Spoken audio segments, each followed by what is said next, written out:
Bonjour à toutes et à tous. Alors on se retrouve aujourd'hui après une longue période d'absence dont je m'excuse, bien indépendante de ma volonté, pour continuer donc le cycle de vidéos, en particulier celui consacré au sabbat parce qu'il m'en reste encore quelques-uns que je n'ai pas fait, dont le sabbat qui s'approche à grands pas et qui, au sacrilège, compte parmi mes favoris.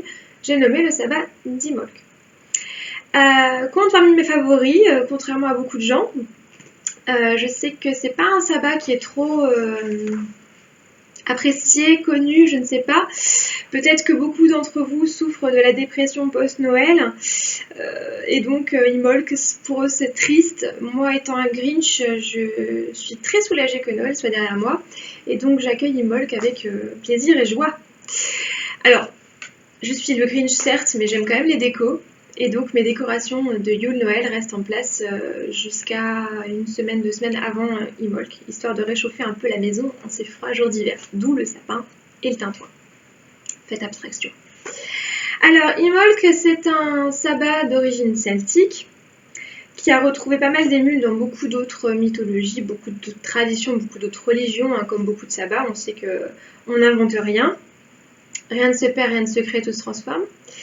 Donc, ce sabbat-là, on peut le rattacher, non pas comme Yule, justement, à un épisode astronomique, mais lui à un épisode vraiment basé sur la vie quotidienne, qui est l'agnelage.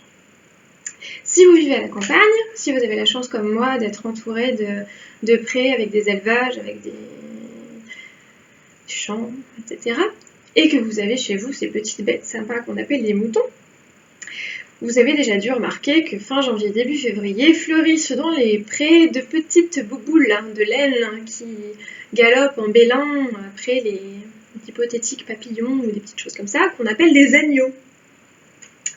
Alors les agneaux naissent à Imolc, et c'est cet état de fait, ce début de renouveau au cœur de l'hiver qui a donné naissance à ce festival-là.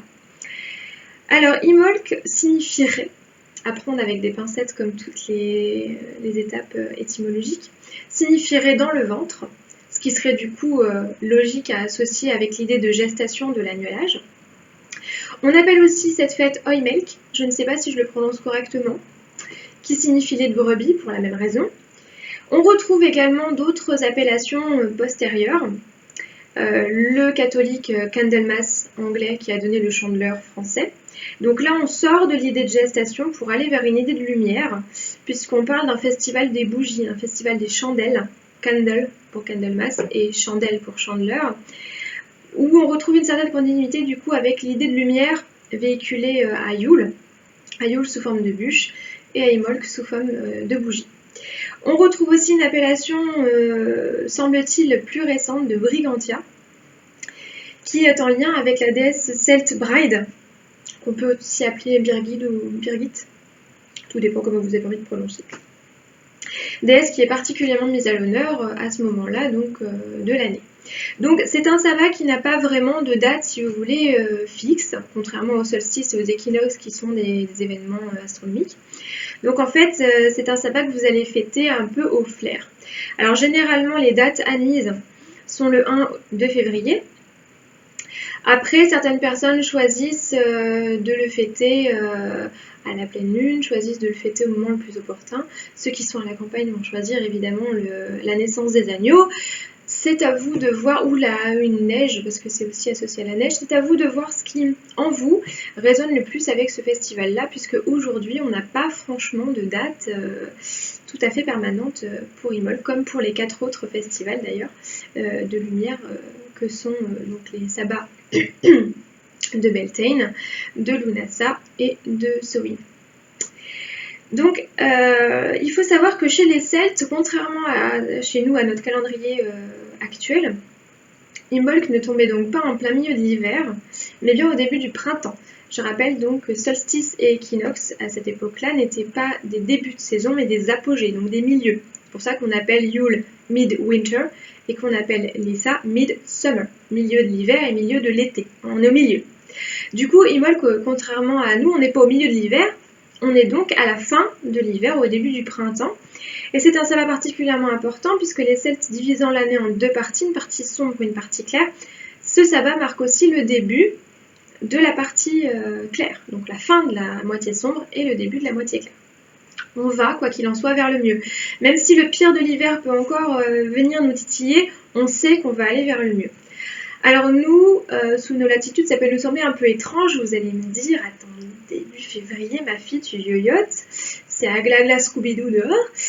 Oui, c'est Aglagla Scooby-Doo, je suis d'accord. Regardez quand même un peu autour de vous.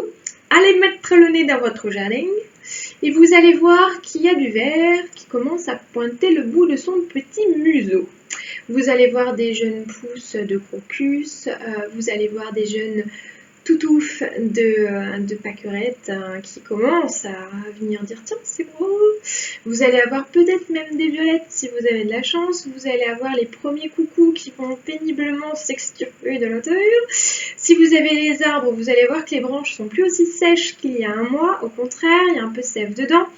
Bref, on sent vraiment le potentiel en gestation de la nature qui revient. D'où le Imbolc dans le ventre. La vie, elle est là, elle est dans le bidou, elle va venir, faut être patient, mais là vraiment, on a passé le pire, en gros. Du coup, c'est une période qu'on voit comme une période de fécondité et aussi de naissance, comme nos petits agneaux, et aussi de lactation, c'est-à-dire qu'on prépare on se prépare à élever le potentiel de la vie pour le mener sur son développement complet. Dans certains pays, ça correspond à la fonte des glaces, dans certaines régions même, si vous habitez en région montagneuse, vous savez sans doute de quoi je parle. Et la lumière commence vraiment à s'accroître de manière significative.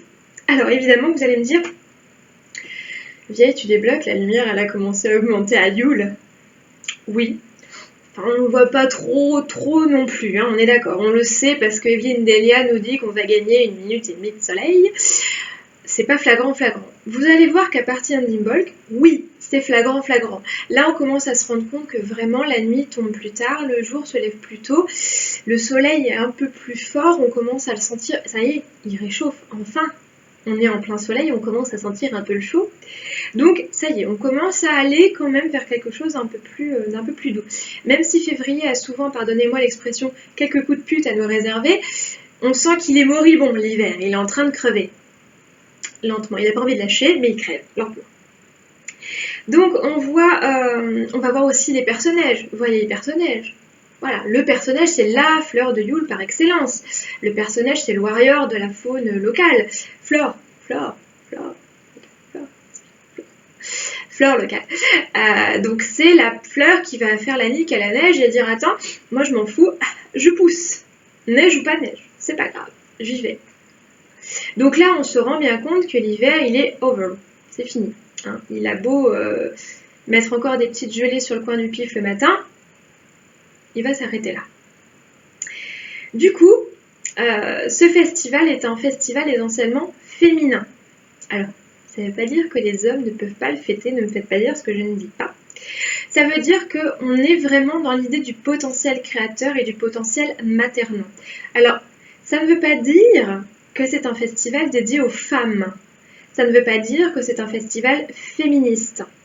Ça veut simplement dire que c'est le moment où on va faire parler la part féminine de soi. Oui, toi, l'homme barbu, qui me regarde peut-être et qui m'écoute sans doute, toi aussi tu as une femme à l'intérieur de toi.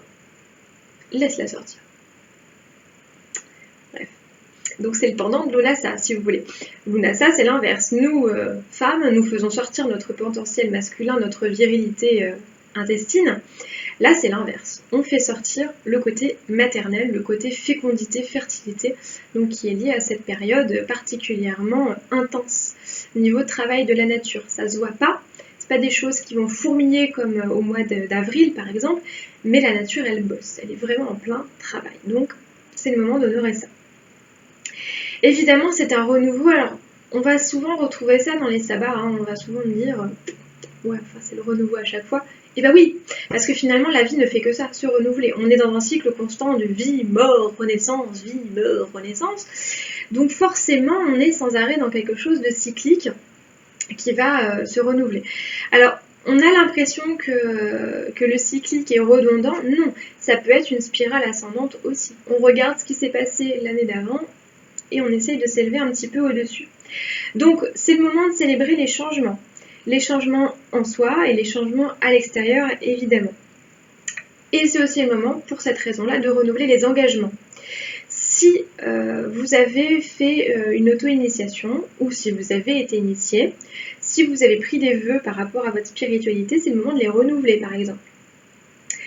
Donc, on peut faire aussi de nouveaux projets, monter quelque chose, choisir des domaines à développer dans nos vies, donc s'engager à faire quelque chose.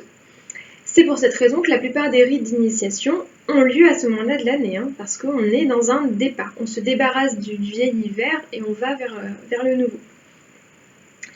Ce sabbat aussi va nous servir à honorer une étincelle de créativité divine dans l'être et à appeler l'énergie curative. Donc on guérit. La nature a l'air de guérir des stigmates de l'hiver. Donc tout comme la nature fait ça, on va aussi s'occuper de soi, de son âme et aussi de son corps. On va se chouchouter, se coucouner pour y aller. Alors évidemment, puisque encore une fois on est dans une célébration de lumière qui prend le pas sur l'obscurité, on va retrouver la coutume d'allumer des bougies à la tombée du soir, dont la flamme va brûler normalement toute la nuit, si c'est possible, dans la mesure du possible. On sait qu'on n'est pas tous capables de laisser des chandelles brûler chez nous toute la nuit.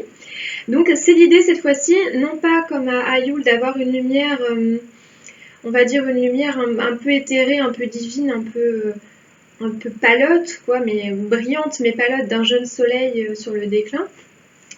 Là, on va plutôt avoir une idée de feu créateur. Donc c'est plutôt une lumière très forte, très vive. C'est la lumière de la forge, c'est la lumière de la cheminée quand on vient juste de rajouter une bûche. C'est la lumière du four, du feu, de ce qu'on va utiliser, du feu maîtrisé qu'on va utiliser pour créer. C'est la lumière de la Runken, si vous connaissez un petit peu le principe là. Donc il y a une idée de création derrière. Donc cette période-là est évidemment une période très lustrale. Je vous ai dit tout à l'heure que dans l'aspect guérison, on va se débarrasser des scories de l'hiver pour accueillir le renouveau du printemps. Du coup, c'est une période de purification très très très importante, de lustration. On se débarrasse du superflu, physique, émotionnel, spirituel, tout ce que vous voulez. On essaye de faire le vide, de faire le neuf, de nettoyer. On commence le grand ménage de printemps en fait pour accueillir tout ça. On nettoie la maison, on trie les herbes, on va jeter celles qui sont trop anciennes. On va aussi purifier nos espaces de pratique, nos espaces de vie. Essayer de faire le tri dans nos pratiques aussi, voir s'il y a des choses, voilà, on a fait le tour, ça ne nous correspond pas, ou au contraire, on a découvert des choses. C'est le moment de faire le tri. Donc évidemment, on utilise la magie pour la purification, bien sûr, mais aussi pour la justice et pour l'équité. Alors, cette période, ça c'est quelque chose qui est relativement peu connu parce que je l'ai très peu vu, donc je vais vous le dire, petite astuce sorcière. La pleine lune, et en particulier la lune d'Imbolc, alors la pleine lune de février et la lune d'Imbolc, ont des particularités très très intéressantes. Donc la pleine lune de février, c'est la lune idéale pour tout ce qui va être purification, nettoyage, consécration, auto-initiation, etc. La lune d'Imbolc, c'est-à-dire que la lune qui a lieu la nuit d'Imbolc, entre le 1er et le 2 février, donc là on est dans quelque chose d'assez astronomique pour le coup, elle a une particularité, quelle que soit sa phase d'ailleurs, de purification très très très très forte. Du coup, pour cette raison, on peut exposer à sa clarté toutes les bougies vierges qu'on souhaite consacrer à la pratique, tout ce qui est talisman lunaire, bijoux à base d'argent, talisman à base d'argent, les cristaux en affinité avec la lune, les outils divinatoires, y compris les boules de cristal qui sont assez scientifiques en matière de choix énergétique, et les pendules. Donc on les laisse à la lumière de la lune toute la nuit, et magie, le lendemain, sans que vous ayez rien eu à faire, ils seront purifiés et rechargés. Alors ça c'est une astuce de feignasse, c'est quand vous êtes comme moi et que vous consacrez des bougies par trentaine, c'est plutôt intéressant parce que consacrer une trentaine de bougies une par une, c'est vraiment rasoir. Alors pour ce qui concerne la boule de cristal et le pendule, attention, pensez bien à vous mettre un réveil. Oui, c'est dur. On n'est pas sorcière sans effort non plus. Vous allez les consacrer sans rien faire, vous pouvez vous réveiller quand même. Pensez bien à vous mettre un réveil pour aller les enlever avant l'aube, que le soleil ne les touche pas, ça casserait tout le processus et vous auriez fait ça pour rien. Donc ce serait un petit peu dommage. Le reste, vous pouvez le laisser. Boule de cristal pendule, on évite la lumière du soleil juste après, puisque ça annihilerait les effets de la purification. Donc ça c'est très pratique, moi c'est au moins si je ne fais rien de spécial pour Imolc, au moins je fais ça. J'étale dans une pièce que je laisse ouverte qui est exposée à la lune, je regarde l'exposition sur un éphéméride. Donc j'étale sur le sol un grand tissu, dont je prends de la soie, sur lequel je dispose tout ce que je veux purifier, recharger, consacrer. Donc la consécration ne concerne que les bougies, on est d'accord, hein, puisque l'énergie d'Imolc tourne autour de la bougie. On pourrait appeler Candlemas Chandler. Hein. Donc consacrer bougie, purifier, recharger les cristaux, les talismans, les amulettes, les instruments de divination. Et donc je laisse ça toute la nuit. Je me lève généralement, je regarde l'heure de lever du soleil, généralement je me lève vers 5h du matin. Je vais retirer tout ça, ce qui craint, et je vais me recoucher. Et le lendemain, donc j'ai tous mes petits outils qui sont prêts pour une année. Donc je prévois des bougies pour une année. Donc je fais mes courses juste avant Imolc, si j'en ai besoin, et donc je consacre mes bougies pour un an. Je vois à peu près ce dont j'ai besoin pour mon année de pratique. Je me dis, ça tourne à peu près autour de deux trentaines, une soixantaine de bougies à peu près chaque année. Oui, je compte. Alors pour ce qui est des visages des dieux et des déesses en cette période-là, donc je vous en ai parlé au début de la vidéo, donc évidemment une déesse qui est à l'honneur, on sait que c'est un sabbat particulièrement féminin, donc on va surtout parler de déesse, c'est la déesse Bride, qu'on appelle aussi Birgit ou Brigitte, à vous de voir comment vous prononcez. Brigitte, ça fait un peu moisi, donc évitez. Donc c'est évidemment une déesse celte. Donc, disons qu'elle symbolise l'idée qu'après avoir donné naissance au dieu soleil à Yule, la déesse, une fois mère, va se remettre des souffrances de l'enfantement, rajeunir et redevenir vierge. C'est bien pratique, on aimerait faire ça, nous aussi. Pas forcément redevenir vierge, mais rajeunir, ce serait sympa. Donc, c'est une déesse qui est associée à plusieurs domaines, hein, 3 en particulier, 3 domaines qui peuvent paraître un peu distincts, mais qui ne le sont pas, qui sont les arts créatifs, en particulier la poésie, la guérison et la forge. Vous allez me dire, c'est un peu bizarre, ces 3 choses-là. Non, parce que si on se penche en fait sur les symboliques celtiques, il faut bien savoir que le métier de forgeron était un métier profondément mystique. Il y a une idée de transmutation très alchimique dans le métier du forgeron, puisqu'il manie le métal, il transmute le métal pour en faire un objet complètement différent. On passe d'une masse noire, lourde, sèche à un instrument beaucoup plus léger, brillant, utile. Donc il y a cette idée de transmutation, une idée de très fort pouvoir mystique qu'on retrouve dans la poésie également, hein. Pensons notamment au bardisme, pensons au skald dans les religions nordiques si vous êtes plutôt à cette roue. Donc on a cette idée de potentiel mystique, de potentiel créateur, et le travail de guérison évidemment n'est pas du tout indissociable de ça, puisque le travail de guérison est un travail lui aussi de transmutation et d'alchimie. On passe d'un stade malade, impur, à un stade guéri, pur. Donc on se débarrasse des impuretés pour laisser la place uniquement à ce qui est sain. C'est un travail alchimique. Hein. N'oubliez pas que la matière première dans l'alchimie avant d'arriver à l'or, c'est pas le mercure, c'est le fumier. L'œuvre noire. Donc c'est cette idée-là. Il y a une idée très très très alchimique. On part d'un matériau lourd, sale, en apparence, hein, sale n'étant qu'une idée, évidemment, rien n'est sale proprement parlé, enfin quelque chose de répugnant, d'invivable, pour aller vers quelque chose au contraire de plus en plus pur et de plus en plus propice à accueillir la vie et à la prolonger, comme l'idée de la pierre philosophale. Donc ça, c'est à garder en tête, hein, que tous ces processus de transmutation sont à rapprocher finalement des processus alchimiques. Du coup, cette déesse-là, elle est très intéressante pour cette période-là. Elle a la particularité de protéger les femmes, les enfants et les animaux en particulier, surtout ceux qui viennent de naître dans les fermes. Les agneaux évidemment en tête, elle est souvent représentée d'ailleurs accompagnée d'agneaux. Elle est liée évidemment au feu créateur, et comme le feu créateur, elle protège et elle inspire, elle illumine, si vous voulez. Alors par rapport à son culte lié à Imbolc, il est d'usage de fabriquer une poupée à son effigie. Alors une poupée, vous pouvez faire comme vous voulez, en paille, en tissu, en brindille, comme vous le souhaitez, qu'on appelle la braille duck. Donc cette poupée, vous pouvez soit en fabriquer une tous les ans si vous en avez envie, soit vous pouvez en fabriquer une que vous réutiliserez tous les ans. Moi c'est ce que j'ai fait la mienne en 2007. Oh, elle va avoir 10 ans cette année, c'est mignon. Et du coup, voilà, on peut la réutiliser après chaque année en fonction de comment vous voyez vos pratiques. Vous n'avez pas besoin de faire une poupée extraordinaire, vous pouvez faire juste une petite silhouette en paille, habillée avec un bout de coton blanc, ça ira très bien. Vous modelez une silhouette, tout ce qu'il y a de plus simple, ne vous prenez pas pour Jean-Paul Gaultier, c'est pas le but. Le but, c'est vraiment de réaliser une effigie efficace. Pensez simple. Donc cette poupée, on va la traiter comme un nouveau-né, c'est-à-dire qu'on va la coucher dans une corbeille qu'on va préparer spécialement pour elle. Donc on va pouvoir mettre ce qu'on veut dedans. Donc, alors ça peut être un petit panier, ça peut être une petite boîte, ça peut être n'importe quoi. Donc, pour vous donner une idée, la mienne elle est à peine plus grande qu'une allumette, elle est grande à peu près comme ça, ma braille duck. Et du coup je la couche dans une coquille de noix de coco.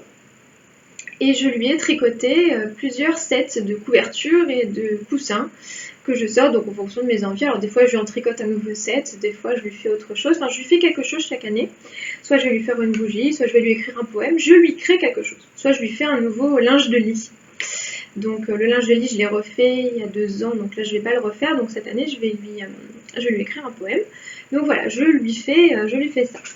Donc cette poupée, on l'installe, alors soit si vous avez un hôtel, bien sûr sur votre hôtel, si vous n'avez pas d'hôtel, vous pouvez la mettre au centre de votre foyer, donc ça peut être la cheminée, ça peut être un endroit que vous sentez être le centre énergétique de votre maison, comme vous le souhaitez, histoire d'inviter la déesse à venir bénir votre foyer. Alors on lui fait des offrandes à cette braille duck, évidemment, on va lui offrir du lait, avec du miel, elle aime bien, des biscuits, de préférence bien dorés, des bougies allumées, ce genre de choses. Vous pouvez lui faire des odes, des choses comme ça aussi. Vous pouvez aussi, dans la même idée, confectionner ce qu'on appelle une croix de bride. Donc c'est une croix que l'on fait avec généralement avec des pailles, des ajoncs ou des branches de saule. Vous trouverez pas mal de tutoriels sur internet qui sont très faciles à utiliser et à refaire. Je ne vais pas vous refaire un doublon en refaisant un. Vous pouvez aussi laisser un coussin ou une natte sur le sol près de l'autel ou de la cheminée pour qu'elle s'y repose. Donc voilà, vous lui montrez qu'elle est la bienvenue chez vous, histoire de l'inviter à rester un petit peu auprès de vous.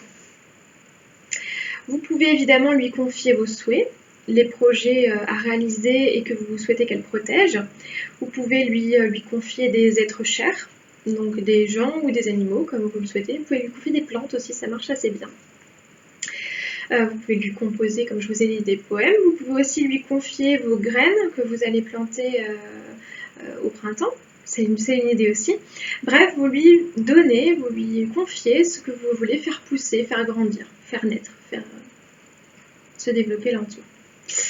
Donc comme je vous ai dit, c'est une déesse qui possède en elle le secret de la transformation des matières brutes en objets beaux et utiles. Donc vous pouvez aussi, si vous êtes un créateur, lui confier vos matériaux, si vous tricotez, vous lui mettez vos pelotes de laine. Moi c'est ce que je fais personnellement, je mets un panier de laine avec toutes les pelotes avec mes projets pour l'année.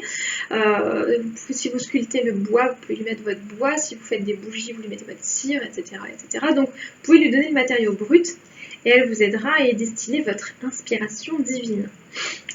Donc l'idée c'est vraiment de faire d'elle la sage-femme du printemps et de la terre renaissante. C'est vraiment cette idée-là. Ce sera votre sage-femme. Évidemment, si vous êtes enceinte, c'est merveilleux. Vous pouvez lui confier votre bébé. Ou en tout cas, le potentiel de votre bébé à venir. Donc ça, c'est une possibilité tout à fait poétique. Alors, les divinités masculines à Imbolc sont discrètes, mais pas inexistantes non plus. Donc on n'oublie pas le masculin, ce serait un petit peu dommage. Donc le jeune soleil est encore un enfant en pleine croissance. Il n'atteindra évidemment sa pleine puissance qu'Alissa. Donc on l'encourage, on met l'accent sur l'éducation. Donc tout ce qui est aspect pédagogique, instructif. Donc pour aider à grandir, l'idée c'est ça. Donc on va se tourner vers des divinités assez enfantine, assez douce, assez mutine, assez coquine des fois. Donc on va se tourner vers des esprits de la nature, vers des divinités assez légères. On n'oublie pas évidemment la polarité du masculin, discrète mais pas invisible. Niveau déco, si vous êtes comme moi et que vous aimez bien décorer. Alors les couleurs évidemment de rigueur seront en tête le blanc, pour des raisons évidentes, le gel et la neige, et le vert tendre des toutes jeunes pousses qui commencent à pointer le bout de leur nez. On rajoute aussi très souvent la couleur argent, pour la lumière de la lune évidemment, et pour l'aspect très féminin, très spirituel de cette fête. On peut aussi symboliser le feu créateur grâce à une bougie rouge ou orangée que vous allez laisser sur votre autel. Moi je sais que j'aime mieux tourner Imbolc dans des couleurs froides, donc je me contente généralement du blanc, du vert tendre et de l'argenté, mais vous pouvez tout à fait rajouter des petites pointes de couleur chaude. Au niveau des végétaux qu'on utilise, on va surtout utiliser tout ce qui va être des arbres donc assez féminins et assez acclimatés à l'hiver, le bouleau, le sorbier, des bouquets de perce-neige, des bouquets de crocus, du lierre, des plantes, les dernières plantes pérennes qui nous restent. Donc si vous avez fait votre poupée, vous pouvez la vêtir, alors vous pouvez évidemment la vêtir de blanc, ou aussi de rouge et de vert, pour évoquer le feu et la terre. La mienne par exemple est habillée de rouge. On allume aussi un très grand nombre de bougies, pas forcément pour la pratique proprement parlée, mais pour la lumière. Donc les symboles qu'on utilise le plus, ce sont les agneaux, le foyer, donc symbolisé par la cheminée ou par des bougies rouges, un calice qu'on va remplir d'eau ou de neige et qui nous servira à purifier, donc de l'eau lustrale. Et les offrandes les plus appropriées naturellement, c'est le lait, le miel, les biscuits dorés et les crêpes. Parce que oui, c'est la période des crêpes. Alors les crêpes, si vous fêtez la Chandeleur, sachez que c'est une résurgence en fait d'une coutume de galettes, donc des galettes dorées, rondes comme le soleil, que l'on confectionnait à cette période-là justement pour encourager le soleil à augmenter. Donc vous pouvez très bien faire des crêpes et les intégrer à vos célébrations d'Imbolc. C'est tout à fait possible, moi je le fais tout le temps, en bonne gourmande que je suis. Je laisse la première crêpe au demoiselles de la maison et donc les autres je les mange avec moult choses bien caloriques. Niveau nourriture, si vous voulez faire un repas de sabbat, évidemment, privilégiez tout ce qui est produits laitiers, en particulier le lait de brebis et lait de chèvre. C'est délicieux, le lait de brebis, c'est super bon, c'est bien meilleur que le lait de vache, c'est bien plus fin. En plus, il y a bien moins de saloperies dedans, donc n'hésitez pas, go lait de brebis. Tout ce qui est miel, évidemment, le miel, c'est le rayon de soleil au cœur de l'hiver. En plus, c'est plein de bonnes choses pour l'organisme. C'est un antibiotique naturel qui ne vous fera pas mal à votre système immunitaire. Tout ce qui va être pain, brioche, pâtisserie, les crêpes, naturellement, on l'a dit. Les mets épicés aussi. Alors ça, ce sont des coutumes qui nous viennent d'un petit peu plus loin. Mais les épices sont aussi mises à l'honneur à ce moment-là, justement, pour pimenter un peu les choses et relever le goût de l'hiver. Donc tout ce qui va être curry, oignons, échalotes, ail, ciboulette, des choses comme ça. Pour la santé aussi, tous ces mets-là sont des mets profondément bons pour le système immunitaire. Et tout ce qui va être fruits secs, pommes de terre, etc. Donc les derniers fruits et légumes de l'hiver. Niveau activité, qu'est-ce qu'on fait à Imbolc? À Imbolc, on crée. On est dans la création. Alors vous pouvez tricoter, dessiner, coudre, écrire des poèmes, jouer de la musique, peindre, danser, chanter. À vous de voir. Laissez libérer votre potentiel créateur. Essayez des arts que vous n'avez pas l'habitude de manipuler. C'est aussi un bon moment justement pour tester des choses et essayer de trouver un nouveau support à votre élan créateur. On expose ces bougies, ces talismans à la lune pour les consacrer. Niveau rituel, qu'est-ce qu'on fait? On va faire surtout des rituels de guérison. On va protéger les projets, apporter un soutien professionnel, c'est très important.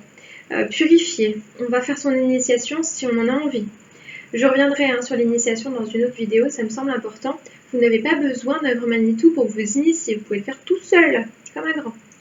Vous illuminez la maison avec des bougies. Vous invitez Bride à venir chez vous. Alors vous pouvez confectionner, comme je vous l'ai dit, une Bride. Vous pouvez faire un rite, une croix de Birgin, n'importe quoi, des offrandes. Vous allez raconter des histoires aussi. Des contes, des poèmes, des blagues. Alors en famille, entre amis, à vos enfants, à votre chien, peu importe. Parlez. renouer le dialogue. Le soir, juste avant d'allumer Netflix, faites-vous un petit brin de blablatage. Vous allez planter des graines, ou en tout cas charger des graines que vous allez charger de souhaits ou de projets, en attendant de les planter. Mettez-le au frigo, ça prendra mieux. Vous allez commencer votre ménage de printemps. Donc la maison, l'hôtel, les herbes, la vie quotidienne, la vie spirituelle. Vous allez faire des crêpes. C'est bon. C'est bon les crêpes. Vous allez boire du lait au miel parce que c'est bon aussi. Avec les crêpes, c'est encore meilleur.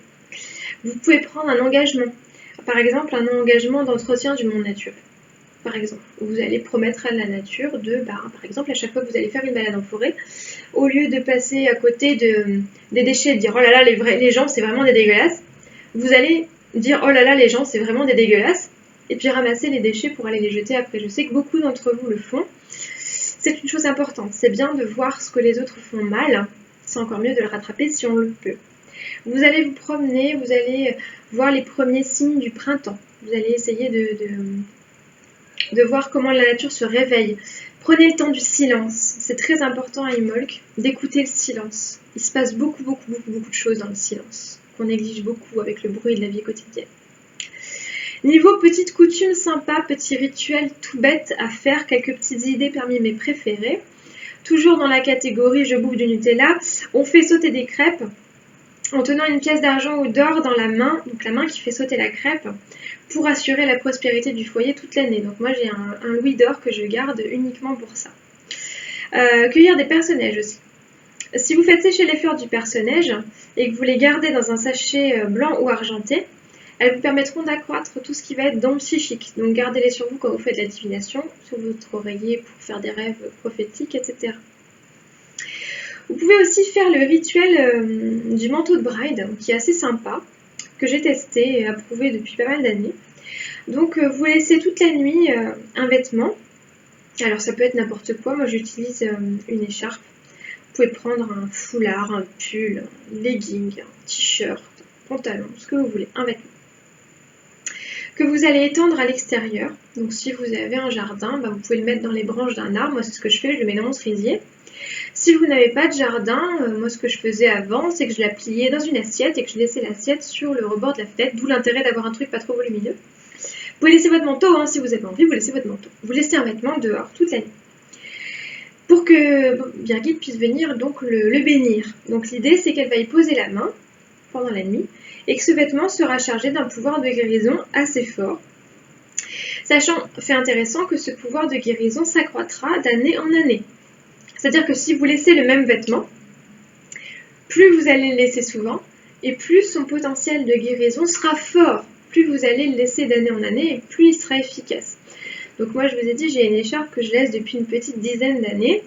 Et du coup, dès que je suis malade, dès que je sens que j'ai besoin de guérison, même de guérison d'âme, je la porte. Et croyez-le ou non, ça va mieux et ça aide vraiment. Donc c'est aussi quelque chose que vous pouvez incorporer à vos rituels de guérison, que vous pouvez prêter à quelqu'un si vous en avez envie. Donc en tout cas, le porter en cas de maladie ou de blessure va vous aider à guérir plus vite. Ce ne sera pas miraculeux, certes, ça ne remplacera pas votre traitement, mais ça vous aidera à supporter, ça vous aidera à mieux vivre la maladie. Ça paraît fou dit comme ça, mais c'est quelque chose qui fonctionne assez bien. C'est aussi quelque chose qu'on peut utiliser de manière préventive. Ça, je ne pense jamais à le faire, mais vous pouvez aussi le porter en cas d'épidémie sur votre lieu de travail, autre chose comme ça, on ne sait jamais, ça peut marcher. Donc voilà pour toutes ces coutumes, pour toutes ces petites choses liées à Imolc. Je me suis beaucoup étendue, comme je vous ai dit, c'était volontaire, parce que c'est un sabbat qui me tient beaucoup à cœur et qui a relativement peu de choses, je trouve, à ce sujet sur le web français.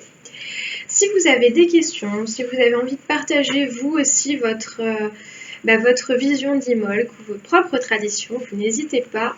Les commentaires sont là pour ça. Et en attendant une prochaine vidéo, je vous souhaite un très joyeux sabbat. Portez-vous bien. Bye!